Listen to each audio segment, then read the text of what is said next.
السلام علیکم ورحمۃ اللہ تعالی وبرکاتہ۔ نحمده ونصلي ونسلم على رسوله الكريم اما بعد فاعوذ بالله من الشیطان الرجیم بسم اللہ الرحمن الرحیم ان اللہ وملائکته يصلون على النبی یا ایها الذین آمنوا صلوا علیہ وسلموا تسلیما۔ اللهم صل على سيدنا ومولانا محمد معدن الجود والكرم وآله الكرام وابنه الكريم وبارك وسلم صلاة وسلاما عليك يا رسول الله صلی اللہ تعالی علیہ وسلم۔ سورہ بقرہ آیت نمبر 37 کی تفسیر ہے۔ اللہ تبارک و تعالی ارشاد فرماتا ہے فَتَلَقَّى آدَمُ مِن رَّبِّهِ كَلِمَاتٍ فَتَابَ عَلَيْهِ انہو هو التواب الرحیم۔ پھر آدم نے اپنے رب سے کچھ کلمات سیکھ لیے تو اللہ نے اس کی توبہ قبول کی، بے شک وہی بہت توبہ قبول کرنے والا بڑا مہربان ہے۔ اب آپ پیچھے والے واقعے کو یاد کریں۔ حضرت آدم علیہ السلام کو جنت میں وہ اس درخت کے قریب جانے سے منع کیا گیا تھا، لیکن حضرت آدم علیہ السلام کو شیطان نے لغزش دی اور وسوسہ ڈالا، جس کی وجہ سے وہ درخت کا پھل کھا لیا۔ تو اس کے نتیجے میں اللہ تبارک و تعالیٰ نے حضرت آدم علیہ السلام کو اور حضرت حوا رضی اللہ تعالیٰ عنہ کو زمین پہ اتار دیا۔ یہ خطائے اجتہادی کی وجہ سے حضرت آدم اور حضرت حوا زمین پہ تشریف لائے۔ اب حضرت آدم علیہ السلام ایک عرصے تک اس خطائے اجتہادی کی وجہ سے حیران اور پریشان رہے، لیکن آخر کار اللہ تبارک و تعالیٰ کی جانب سے ان کو چند کلمات سکھائے گئے۔ پھر حضرت آدم علیہ السلام نے ان کلمات کے ذریعے سے اللہ کی بارگاہ میں دعا کی تو اللہ تعالیٰ نے آپ کی توبہ کو قبول فرما دیا۔ تو اب وہ کلمات کیا ہے، وہ کلمات کون سے تھے؟ حضرت آدم علیہ السلام نے ان کلمات کو سیکھا اور پھر ان کے ذریعے دعا کی، تو وہ ہمیں یہاں پہ جاننا ہے اور اسی کو یہاں پر بیان کیا گیا ہے اس آیت کریمہ کی تفسیر میں۔ حضرت آدم علیہ السلام نے دعا میں یہ کلمات عرض کیے۔ وہ کون سے کلمات تھے؟ وہ قرآن مجید کے اندر بھی یہ آئے، یہ کلمات قرآن مجید کے اندر تقریباً 8ویں پارے کے اندر سورہ اعراف کے اندر ہے یہ کلمات۔ تو عرض کیا ربنا ظلمنا انفسنا وان لم تغفر لنا وترحمنا لنکونن من الخاسرین۔ اے ہمارے رب، ہم نے اپنی جانوں پر زیادتی کی، یعنی ایک خلاف اولا کام کر کے، جو نہیں کرنا چاہیے تھا، جو کام کرنا بہتر نہیں تھا، اللہ کو پسند نہیں تھا، پھر بھی ہم نے کیا۔ تو حضرت آدم علیہ السلام اپنی طرف نسبت کرتے ہوئے، دیکھیے یہاں پر بھی ظلم کی نسبت ہے، لیکن تلاوت کے علاوہ ہم یہ محبوبان بارگاہ کے لیے، انبیاء کرام کے لیے یہ لفظ استعمال نہیں کر سکتے۔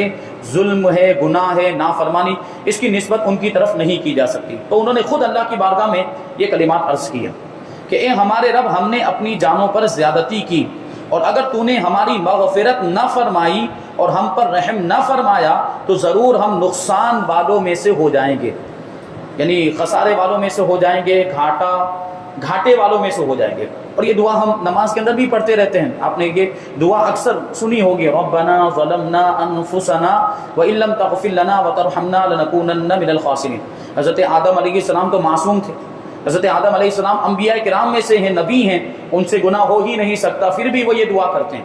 تو ہم تو کتنے بڑے گنہگار ہیں، ہم سے تو کتنے گناہ ہو جاتے ہیں، انجانے میں، جان بوجھ کر اور قصدن، کبھی سہون خطان، بہت سارے گناہ ہم سے ہو جاتے ہیں۔ ہم گناہوں کے پتلے ہیں، سر سے لے کر پاؤں تک گناہوں میں ڈوبے ہوئے ہیں۔ تو ہمیں کتنا اللہ کی بارگاہ میں رجوع کرنا چاہیے اور یہ کلمات ہمیں پڑھتے رہنا چاہیے، یہ دعا ہمیں اللہ کی بارگاہ میں کرتے رہنا چاہیے۔ یہ توبہ کا ایک طریقہ۔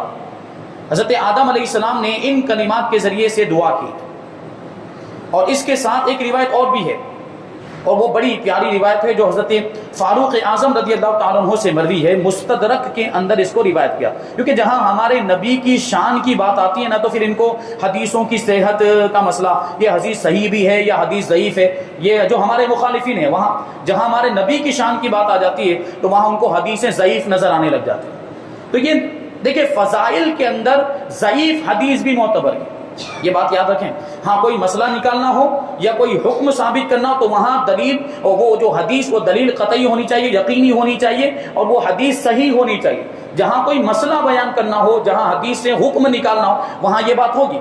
لیکن جہاں کوئی فضیلت بیان کی جا رہی ہو، جہاں حضور کی شان بیان کی جا رہی ہو، وہاں اگر ضعیف حدیث بھی ہو تو وہ بھی معتبر ہوگی۔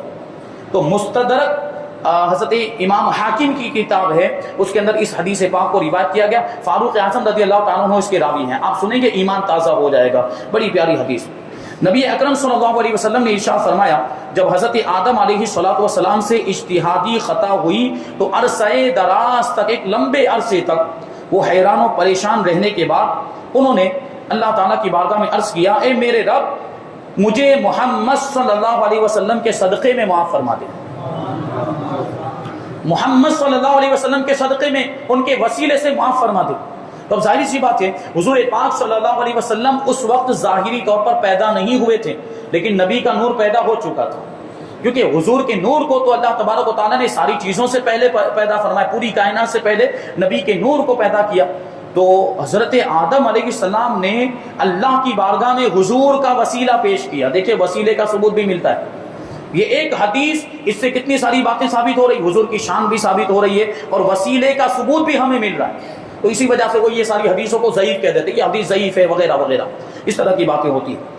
تو جب حضرت آدم علیہ السلام نے حضور کا وسیلہ اللہ کی بارگاہ میں پیش کیا تو اللہ تعالیٰ نے ارشاد فرمایا، اے آدم، تم نے محمد صلی اللہ علیہ وسلم کو کیسے پہچانا؟ محمد صلی اللہ علیہ وسلم کو کیسے جانا؟ تمہیں پتا کیسے چلا؟ ان کا نام کہاں سے تمہیں معلوم ہوا؟ حالانکہ ابھی میں نے ان کو پیدا بھی نہیں کیا، یعنی ظاہری طور پر پیدا نہیں کیا، نور تو پیدا ہو چکا تھا۔ تو حضرت آدم علیہ السلام نے عرض کیا، اے اللہ، جب تو نے مجھے پیدا کر کے میرے اندر روح ڈالی اور میں نے اپنے سر کو اٹھایا تو میں نے عرش کے پایوں پر لا الہ الا اللہ محمد الرسول اللہ صلی اللہ علیہ وسلم لکھا ہوا دیکھا۔ یعنی حضرت آدم علیہ السلام نے دیکھا کہ اللہ کے نام کے ساتھ محمد کا بھی نام ہے، تو انہوں نے نتیجہ نکال لیا کہ اللہ نے اپنے نام کے ساتھ جس کے نام کو جوڑا ہے، ملایا ہے، یقیناً وہ اللہ کی بارگاہ میں سب سے زیادہ محبوب اور پسندیدہ ہے۔ تو حضرت آدم علیہ السلام نے یہی بات کہی کہ میں نے یہ لا الہ الا اللہ محمد الرسول اللہ عرش کے پایوں پر لکھا ہوا دیکھا، تو میں نے جان لیا کہ تو نے اپنے نام کے ساتھ اس کا نام ملایا ہے جو تجھے تمام مخلوق میں سب سے زیادہ محبوب ہے، تو اس سے سب سے زیادہ محبت فرماتا ہے، تو اس لیے میں نے ان کا وسیلہ تیری بارگاہ میں پیش کیا۔ تو اللہ تعالیٰ نے فرمایا، اے آدم، تو نے سچ کہا، بے شک وہ تمام مخلوق میں میری بارگاہ میں سب سے زیادہ محبوب اور پسندیدہ ہے، اور جب تو نے محمد کے وسیلے سے میری بارگاہ میں دعا کی ہے تو جا میں نے تیری خطا کو معاف کر دیا۔ اور سن لے، اگر محمد صلی اللہ علیہ وسلم کو پیدا کرنا مقصود نہ ہوتا تو میں تمہیں بھی پیدا نہ کرتا، کہ حضور کے صدقے میں تو پوری کائنات وجود میں آئی ہے۔ اللہ تعالیٰ نے حضور کے نور سے یہ ساری کائنات کو پیدا کیا، سب سے پہلے حضور کا نور پیدا کیا، وہ حدیث نوری، کبھی کوئی موقع ملا تو وہ حدیث بیان کروں گا۔ حضرت جابر ابن عبداللہ رضی اللہ تعالیٰ عنہ نے مختصر طور پر اشارہ کر دوں، اللہ کے رسول کی بارگاہ میں عرض کیا تھا کہ یا رسول اللہ مجھے بتائیں، میرے ماں باپ آپ پر قربان ہو جائیں، یا رسول اللہ مجھے بتائیں کہ اللہ تعالیٰ نے سب سے پہلے کس چیز کو پیدا کیا، ساری چیزوں سے پہلے اللہ نے کس چیز کو پیدا کیا؟ تو اللہ کے رسول صلی اللہ علیہ وسلم نے ارشاد فرمایا کہ اے جابر، اللہ نے ساری چیزوں سے پہلے تیرے نبی کے نور کو پیدا کیا، اور وہ بھی اپنے نور سے پیدا کیا۔ پھر وہ جب تک اللہ نے چاہا وہ نور گردش کرتا رہا، اور پھر جب اللہ تعالیٰ نے جو نور پیدا کیا تھا تو اس وقت کچھ بھی نہیں تھا، نہ آسمان، نہ زمین، نہ جنت، نہ دوزخ، نہ فرشتے، نہ جنات، کچھ بھی نہیں تھا، سورج چاند، ساری مخلوقات میں سے کوئی مخلوق نہیں۔ پھر اللہ نے جب مخلوقات کو پیدا کرنے کا ارادہ کیا تو حضور کے نور کے 4 حصے فرمائے، پھر ایک حصے سے یہ بنایا، ایک حصے سے یہ بنایا، تیسرے حصے سے یہ بنایا، پھر وہ چوتھے حصے کے اور 4 حصے کیے، پھر ایک حصے سے یہ بنایا، ایک حصے سے یہ بنایا، ایک حصے، اب وہ چوتھا حصہ، پھر اس کے 4 حصے کیے۔ ایسے ایک طویل حدیث ہے، اس کو حدیث نوری کہا جاتا ہے کیونکہ اس میں حضور پاک صلی اللہ علیہ وسلم کے نور کا ذکر ہے، اور اس حدیث پاک سے حضور پاک صلی اللہ علیہ وسلم کا نور ہونا ثابت ہوتا ہے، اور یہ بہت ہی معتبر حدیث ہے اور صحیح سند کے ساتھ یہ روایت کی گئی۔ مصنف عبد الرزاق نام کی کتاب ہے، اس میں اس حدیث پاک کو روایت کیا گیا۔ اب ظاہر سی بات ہے، مخالفین تو حضور کے نور ہونے کا انکار کرتے ہیں، وہابی دیوبندی کیا حضور کے نور ہونے کا، حضور نور نہیں، وہ تو ہمارے جیسے، معاذ اللہ، وہ کیا کہتے ہیں ہمارے جیسے بشر ہیں، ہمارے جیسے انسان، عام انسان، اللہ کی پناہ۔ تو اس حدیث پاک سے حضور کا نور ہونا ثابت ہوتا ہے۔ تو نجدیوں نے کیا کیا؟ دیکھیں کتنی بڑی سازش، عالمی لیول کی، ورلڈ لیول کی سازش انہوں نے کی۔ کیا کیا کہ جہاں بھی یہ کتاب پائی جاتی تھی مصنف عبد الرزاق، اس میں سے وہ حصہ ہی غائب کر دیا جس میں یہ حدیث تھی، اور سارے جو مکتبے تھے چھاپنے والے، وہ پرکاشک کیا بولتے ہیں، ناشرین جو کتابیں چھاپتے تھے، سب کو وارنٹ جاری کر دیا، خبردار کو یہ حصہ شائع نہ کرے۔ دیکھیے یہ اس طرح جو ہے کہ حضور پاک صلی اللہ علیہ وسلم کی شان کو گھٹانے کی کوشش کر رہے ہیں۔ اب جس کی شان اللہ بڑھاتا ہو، ان کے گھٹانے سے گھٹنے والی ہرگز نہیں ہو سکتا۔ تو یہ کیا، بہرحال انہوں نے اپنی طاقت کے مطابق کیا، لیکن اللہ کا تو مقابلہ نہیں کر سکتے۔ پروردگار عالم قادر مطلق ہے، وہ اپنے حبیب کی شان کو بڑھاتا ہے۔ تو گھٹائے سے کسی کے نہ گھٹا ہے نہ گھٹے، ہمارے امام کہتے ہیں تو گھٹائے سے کسی کے نہ گھٹا ہے نہ گھٹے، جب بڑھائے تجھے اللہ تعالیٰ تیرا۔ جب ورفعنا لک ذکرک، اللہ نے کیا فرمایا کہ محبوب ہم نے تمہارے لیے تمہارے ذکر کو بلند فرمایا۔ تو مصنف عبد الرزاق میں سے وہ حدیث نکلوا دی، وہ اتنا حصہ ہی غائب کر دیا جس حصے کے اندر وہ حدیث تھی، اور ساری لائبریریوں میں جہاں کہیں بھی وہ کتاب تھی وہاں سے بھی وہ کتاب غائب کر دی، یا جو ہے کہ پھر وہ ادھوری کتاب جو تھی، جو حصہ نکلا ہوا تھا، وہ جا کے پہنچا دی۔ یہ سازش انہوں نے کی، لیکن اللہ تبارک و تعالیٰ جس سے کام لینا چاہے اس سے کام لیتا ہے۔ اور پھر جو عاشقان مصطفیٰ ہیں وہ حضور پاک صلی اللہ علیہ وسلم کی شان بیان کرتے ہیں، اور حضور پاک صلی اللہ علیہ وسلم کے حضور کی عزت پر جب حملے ہوتے ہیں تو وہ میدان میں آ جاتے ہیں عاشقان مصطفیٰ۔ بہرحال ہمارے علماء اہل سنت نے، ظاہر سی بات ہے کتابوں میں حوالے ملتے تھے، ہماری کتابوں میں اہل سنت و جماعت کی کتابوں میں حوالے تھے کہ حدیث نوری فلاں فلاں کتاب کے اندر موجود ہیں، مصنف عبد الرزاق کے اندر موجود۔ اب مصنف عبد الرزاق حاصل کی تو اس میں تو وہ حدیث نظر ہی نہیں آئی، حدیث نوری نہیں ملی۔ تو ہمارے علماء کو یہ ہوا کہ حدیث کہاں گئی، ہماری کتابوں میں اس کا حوالہ دیا گیا ہے، اس کا مطلب اس میں وہ حدیث ہے۔ تو اب ہمارے علماء نے تلاش و جستجو جاری کی، ریسرچ کرنا شروع کر دیا، تحقیق کی، ڈھونڈا، تلاش کیا۔ الحمدللہ مصر کی کسی لائبریری سے وہ مکمل کتاب مل گئی، جس میں وہ کھویا ہوا حصہ بھی جو انہوں نے چھپا دیا تھا وہ بھی موجود تھا، اور پاکستان سے اس کتاب کو شائع کیا گیا، اور اس حصے کو الگ سے شائع کیا گیا، اس کا نام رکھا گیا الجزء المفقود من المصنف، یعنی مصنف کا وہ حصہ جو کھو گیا تھا اس کو انہوں نے شائع کیا، اور وہ اس لائبریری کے حوالے سے کہ وہاں اس لائبریری کے اندر وہ کتاب، یعنی کوئی یہ اعتراض نہ کر سکے کہ انہوں نے اپنی طرف سے ڈال دیا ہوگا، نہیں، وہ اس لائبریری کا بھی حوالہ دیا، وہ اس لائبریری میں یہ کتاب اور موجود تھی، اور وہ جو کتاب وہ کہاں کی چھپی ہوئی تھی، کس نے چھاپی تھی، وہ سارے حوالے کے ساتھ اس کتاب کو شائع کیا۔ پھر ہندوستان سے بھی وہ کتاب شائع ہوئی، پوربندر سے برکات رضا سے بھی وہ کتاب شائع ہوئی، اور اس کتاب کے اندر حدیث نوری موجود ہے جس سے ہمارے آقا حضور رحمت عالم صلی اللہ علیہ وسلم کا نور ہونا ثابت ہوتا ہے۔ بہرحال وہ کبھی کسی موقع پر انشاءاللہ وہ حدیث پوری بیان کی جائے گی۔ تو یہ ہمارے آقا کی شان۔ بہرحال اس روایت سے جو حضرت فاروق اعظم سے یہ جو روایت مروی ہے، اس روایت سے یہ بھی بات ثابت ہوتی ہے کہ مقبولان بارگاہ کے وسیلے سے بحق فلاں یا بجاہ فلاں کے الفاظ سے دعا مانگنا جائز ہے، اور حضرت آدم علیہ السلام کی سنت ہے، تو انہوں نے حضور کے وسیلے سے دعا کی تھی۔ اس کا مطلب یہ ہے کہ محبوبان بارگاہ کے وسیلے سے دعا کرنا شرک نہیں ہے، ناجائز و گناہ اور بدعت نہیں، بلکہ یہ تو نبیوں کی بھی سنت ہے، حضرت آدم علیہ السلام کی سنت ہے کہ حضرت آدم علیہ السلام نے حضور کے وسیلے سے دعا کی تھی۔ تو کسی کے وسیلے سے ہم یہ بحق فلاں یا بجاہ فلاں اس طرح عام طور پر ہم الفاظ نہیں بولتے ہیں، ہم تو ڈائریکٹ دعا کرتے ہیں، ہم اپنی زبان میں بولتے ہیں اللہ کی بارگاہ میں، اے پروردگار فلاں بزرگ کے وسیلے سے ہماری دعا قبول فرما، ہمارے نبی کے وسیلے سے ہماری دعا قبول فرما، یہ دعا کرتے ہیں ہم عام طور پر، یہ یقیناً جائز ہے، اور اس طرح دعا کی قبولیت کی امید زیادہ ہو جاتی ہے، کیونکہ ہم ڈائریکٹ دعا کریں تو ہماری آپ کی کیا حیثیت، ہماری کیا اوقات، ہم تو گناہوں کے پتلے، گناہوں میں ڈوبے ہوئے، تو ضروری تھوڑی کہ ہماری دعا قبول ہو جائے، لیکن اللہ کے کسی محبوب بندے کے وسیلے سے دعا کریں، اللہ کے کسی محبوب بندے کا وسیلہ اللہ کی بارگاہ میں پیش کریں، تو پھر وہ دعا کی قبولیت کی امید بڑھ جاتی ہے۔ یہ تو دنیا داری کے اعتبار سے بھی آپ دیکھیں، سفارش کے معاملات ہوتے ہیں دنیا میں، سورس لگایا جاتا ہے، جو ہم کیا بولتے ہیں لاگوک لگائی جاتی ہے، ہوتا ہے، کوئی شخص ہے، کوئی انسان ہے، ہمیں اس سے کوئی کام ہے، کام نکالنا ہے، اس سے کام نکلوانا ہے، لیکن ڈائریکٹ ہماری بات نہیں مانتا وہ، تو ہم کیا کرتے ہیں؟ اس کے کسی چہیتے کو، اس کے کسی دوست کو، اس کے کسی محبوب کو جس کو وہ چاہتا ہے، جس سے وہ محبت کرتا ہے، ہم اس کے پاس لے کر جاتے ہیں اور وہ ہماری بات پہنچاتا ہے، بھائی اس کی بات سن لینا، اس کی ضرورت کو پورا کر دیں۔ تو پھر کیا ہوتا ہے؟ تم اس کو لے کر آ گئے، اب تو تمہاری بات سننی پڑے گی، یہ تو میرا محبوب، یہ میرا دوست ہے، اس نے کہہ دیا تو جاؤ میں نے تمہارا کام کر دیا۔ ہوتا ہے کہ نہیں ہوتا؟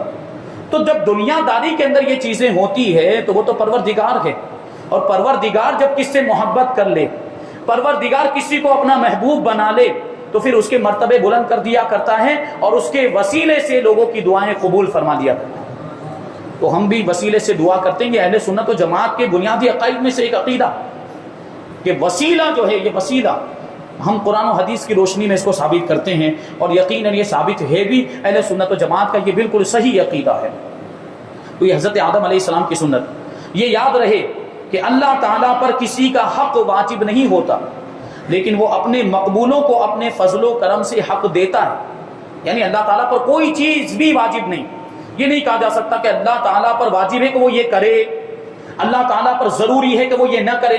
وہ تو خالق اور مالک ہیں، اس کی اطاعت ہم پر لازم ہے، اس پر کچھ بھی واجب نہیں ہے، وہ تو مختار کل ہے، وہ جو چاہے کرے جو چاہے نہ کرے، اس پر کچھ بھی واجب نہیں۔ یعنی ایسا بھی نہیں ہے کہ ہم اگر اللہ کی بارگاہ میں کسی کے وسیلے سے دعا کریں یا ویسے دعا کریں تو ہماری دعا ضرور قبول ہو جائے گی، ایسا بھی نہیں۔ لیکن وہ اللہ تبارک و تعالیٰ اپنے مقبول بندوں کو اپنے فضل و کرم سے یہ مرتبہ عطا فرماتا ہے کہ پھر وہ کسی کی سفارش کرتے ہیں یا ان کے وسیلے سے دعا کی جاتی ہے تو اللہ تعالیٰ قبول فرماتا ہے۔ یہ ان کے مقام و مرتبے کی وجہ سے ہوتا ہے، اللہ کی بارگاہ میں ان کی وہ رسائی ہوتی ہے۔ تو یہ بات ہے، تو اللہ تعالیٰ پر کسی کا حق واجب نہیں ہوتا، لیکن وہ اپنے مقبولوں کو اپنے فضل و کرم سے حق دیتا ہے، اور اسی فضل و کرم والے حق کے وسیلے سے دعا کی جاتی ہے تو اللہ تعالیٰ قبول فرماتا ہے۔ اور اس طرح کا حق صحیح روایتوں سے ثابت ہے، جیسے بخاری شریف میں ہے، اللہ کے رسول صلی اللہ علیہ وسلم نے ارشاد فرمایا کہ من آمن باللہ وبرسولہ واقام الصلاۃ وصام رمضان کان حقا علی اللہ ان یدخلہ الجنہ۔ کیا مطلب؟ کہ جو اللہ اور اس کے رسول پر ایمان رکھے اور نماز قائم کرے اور رمضان کی روزے رکھے تو اللہ پر حق ہے کہ اسے جنت میں داخل فرما دے۔ یہ ہے، دیکھیے، یعنی ان اعمال کو وسیلہ بنایا گیا، یہ اعمال کی برکت سے پھر اللہ تبارک و تعالیٰ اس کو جنت میں داخل، لیکن ان اعمال کے لیے ضروری ہے ایمان۔ سب سے پہلے ایمان کا ذکر آیا، جو اللہ اور اس کے رسول پر ایمان رکھے اور اس ایمان کے تقاضے کو بھی پورا کریں۔ کبھی ظاہری طور پر دعویٰ کرتا ہے کہ ہم ایمان رکھتے ہیں، اللہ پر اس کے رسول پر ایمان رکھتے ہیں، لیکن حضور کی شان میں گستاخی بھی کرتا ہے، معاذ اللہ گمراہ فرقے سے اس کا تعلق بھی ہے اور کفری عقائد رکھنے والوں کے ساتھ اٹھتا بیٹھتا بھی ہے، تو پھر اس کے ایمان کا کوئی مطلب ہے؟ اس کے دعوے کا کوئی مطلب ہے؟ نہیں، ایمان کے تقاضوں کو بھی پورا کرنا پڑے گا۔ تو یہ اس انداز میں اگر کوئی ایمان رکھتا ہے، پھر اعمال بجا لاتا ہے، نمازیں بھی پڑھتا ہے، روزے بھی رکھتا ہے، تو پھر ان اعمال کی وجہ سے وہ جنت میں جائے گا، یہ اللہ کا وعدہ ہے۔ تو یہ ہوتا ہے، یہ اللہ اپنے فضل و کرم سے اپنے ذمہ کرم پر کچھ باتیں لے لیتا ہے اور پھر اللہ تبارک و تعالیٰ اس کے مطابق کرتا بھی، کیونکہ اللہ تبارک و تعالیٰ وعدہ خلافی نہیں فرماتا کبھی بھی۔ تو اللہ نے وعدہ کہ ان اللہ لا یخلف المیعاد، بے شک اللہ وعدے کے خلاف نہیں کرتا، کیونکہ وعدہ خلافی کرنا ایک عیب ہے، برائی ہے، اور اللہ تعالیٰ ساری برائیوں سے اور سارے عیوب سے پاک ہے۔ تو آیت میں توبہ کا لفظ آیا، یہ لفظ جب اللہ تعالیٰ کے لیے آئے، فتاب علیہ، جیسے یہاں پہ آیا ہے فتاب علیہ، کہ اللہ تبارک و تعالیٰ نے ان کی توبہ قبول کی، اس پر یہاں پہ ترجمہ کیا کہ ان کی توبہ کو قبول فرمایا، اللہ نے ان کی توبہ کو قبول فرمایا، جبکہ تابہ یتوبو کا معنی توبہ کرنا بھی ہوتا ہے، اور اس کا لفظی معنی اگر دیکھیں، لغوی معنی لغت اور ڈکشنری کے اعتبار سے، تو اس کا مطلب ہوتا ہے رجوع کرنا۔ رجوع کرنا مطلب کسی کی بارگاہ میں توجہ کرنا، اللہ کی بارگاہ میں پلٹنا، یعنی ساری چیزوں سے بے نیاز ہو کر اللہ کی طرف پوری توجہ کرنا، اور جو مانگنا ہے وہ مانگنا، گناہوں کی بخشش مانگنا اور گناہوں سے توبہ کرنا، یہ وہ توبہ کا مطلب ہوا۔ تو اللہ تبارک و تعالیٰ کے لیے اگر یہ لفظ آئے تو اس کا معنی یہ ہوتا ہے کہ اللہ تعالیٰ اپنی رحمت کے ساتھ بندوں پر رجوع کرتا ہے، یعنی توجہ فرماتا ہے، اور اگر بندے کی، اور یہ ہے کہ بندے کی طرف رجوع کرتا ہے اور بندے کی توبہ کو قبول کرتا ہے۔ اور یہ لفظ جب بندے کے لیے آئے تو دوسرے مفہوم میں پھر اس کا مطلب الگ ہو جاتا ہے۔ توبہ کا اصل مفہوم اللہ تبارک و تعالیٰ کی طرف رجوع کرنا ہے۔ امام نووی رحمۃ اللہ تعالی علیہ کے کلام کا خلاصہ یہ ہے کہ توبہ کی 3 شرطیں ہیں۔ پہلی شرط یہ ہے کہ گناہ سے رک جانا، یعنی جس گناہ سے ہم توبہ کر رہے ہیں سب سے پہلے اس گناہ سے رکنا ضروری، ورنہ توبہ کا کوئی مطلب نہیں۔ ہم ادھر کہتے جا رہے ہیں میں نے توبہ کی، میں نے توبہ کی، میں نے توبہ کی، لیکن اس گناہ کو چھوڑا ہی نہیں تو توبہ کرنے کا کوئی مطلب؟ جس گناہ سے ہم توبہ کر رہے ہیں سب سے پہلے اس گناہ کو چھوڑنا پڑے گا، یہ پہلی شرط ہے۔ اور دوسری شرط ہے گناہ پر شرمندہ ہونا، ندامت ہونی چاہیے کہ ہم سے اتنا بڑا گناہ ہو گیا، اس پر شرمندگی ہو، یہ بھی توبہ کا اہم حصہ ہے۔ اور تیسرا یہ کہ گناہ کو چھوڑ دینے کا پختہ ارادہ کر لینا، گناہ کو چھوڑ دیا، گناہ سے رک گئے، اس پر شرمندہ ہوئے، اور یہ پکا ارادہ کرنا، پختہ عہد کرنا کہ اب آئندہ کبھی بھی اس گناہ کی طرف نہیں پلٹیں گے، اس گناہ کی طرف نہیں جائیں گے، تب جا کے ہماری توبہ مکمل ہوتی ہے۔ یہ صرف زبان سے بول لینا میں نے توبہ کی، میں نے توبہ کی، میں توبہ کرتا ہوں، میں توبہ کرتا ہوں، یہ کافی نہیں ہے۔ جب تک گناہ سے رک نہیں جاتے، گناہ پر شرمندہ نہیں ہوتے اور پکا ارادہ نہیں کرتے کہ اب کبھی وہ گناہ نہیں کریں گے، وہاں تک ہماری توبہ مکمل نہیں ہوتی۔ یہ آج کل تو کیا چل گیا، وہ ایسے گال پہ ہاتھ لگاتے ہیں یا جو ہے کہ یہ کان پکڑتے ہیں، یہ توبہ میں داخل نہیں ہے۔ اور یہ کوئی توبہ کی، یہ اس کو توبہ نہیں کہا جا سکتا۔ حقیقت میں توبہ وہ ہے جو میں نے ابھی ذکر کیا کہ سب سے پہلے گناہ کو چھوڑ دے، پھر اس پر شرمندہ ہو اور کبھی بھی آئندہ اس گناہ کی طرف نہ لوٹنے کا پکا ارادہ کرے، اس کو توبہ کہا جاتا ہے۔ یہ اس طرح کان پکڑنے سے توبہ نہیں ہوتی۔ تو حقیقی توبہ یہ ہے۔ اگر گناہ کی تلافی اور تدارک ہو سکتا ہو تو وہ بھی ضروری ہے، یعنی اس گناہ، وہ جو گناہ ہم سے ہو گیا، اس گناہ کو ہم اس کی بھرپائی کر سکتے ہوں، یا اس گناہ دنیاوی اعتبار سے اگر ہم اس گناہ کی کسی بھی طریقے سے یوں سمجھیں کہ تلافی کر سکتے ہوں، اس کا تدارک کر سکتے ہیں، تو وہ بھی کرنا ضروری ہے۔ جیسے اگر کسی نے نماز چھوڑ دی ہو تو اس کی توبہ کے لیے پچھلی نمازوں کی قضا پڑھنا بھی ضروری ہے۔ یعنی نمازیں چھوڑ دی، اب سینکڑوں نمازیں چھوٹ گئی اور اب توبہ کر رہا ہے کہ میں نے توبہ کی، تو صرف اتنا کافی نہیں ہے، وہ نمازیں پڑھنی بھی پڑے گی، کچھ چیزیں ایسی۔ اور اسی طرح حقوق العباد کا معاملہ، کسی کی غیبت کی، کسی کا مال غصب کر لیا، کسی کا مال چوری کر لیا، تو اب یہاں ضروری کہ پہلے اس سے معافی مانگے۔ جس بندے کا حق ہم نے مارا ہے یا جس بندے کو ہم نے تکلیف پہنچائی، پہلے اس سے معافی مانگنی پڑے گی۔ وہ بندہ جب تک معاف نہیں کرے گا اللہ بھی معاف نہیں فرمائے گا۔ یہ حقوق العباد کا معاملہ اور زیادہ سخت ہو جاتا ہے۔ جو اللہ تعالیٰ کے حقوق سے تعلق رکھتے ہیں جو گناہ، وہاں آپ اللہ سے معافی مانگ لیں، اور جیسے نماز وغیرہ پڑھ لیں تو وہاں معافی کی امید ہے، وہاں مغفرت کی امید اگر ہماری توبہ قبول ہو جائے تو۔ لیکن یہاں حقوق العباد کا معاملہ کہ اگر کسی کا مال ہم نے غصب کر لیا یا کسی کو تکلیف پہنچائی، کسی کی غیبت کی، یا اس طرح کے معاملات ہیں جس کو حقوق بندوں کے حقوق کہا جاتا ہے، تو جب تک وہ بندہ معاف نہیں کرے گا اللہ بھی معاف نہیں کرے گا۔ اسی کو کہتے ہیں کہ اگر کسی کا مال چوری یا غصب یا رشوت کے طور پر لیا ہے تو توبہ کے لیے اب اس مال کو واپس کرنا بھی ضروری ہے۔ یہاں پہ آیت نمبر 37 کی تفسیر مکمل ہو گئی۔ انشاءاللہ تبارک و تعالی آیت نمبر 38 اور آیت نمبر 39 کی تفسیر ہم آئندہ درس میں شامل کریں گے۔ اللہ تبارک و تعالی کی بارگاہ میں دعا ہے کہ جو کچھ بھی بیان ہوا اس پر ہم سب کو عمل کرنے کی توفیق عطا فرمائے، اور نور قرآن سے ہم سب کے دلوں کو روشن اور منور فرمائے۔ وما علینا الا البلاغ۔ السلام علیکم۔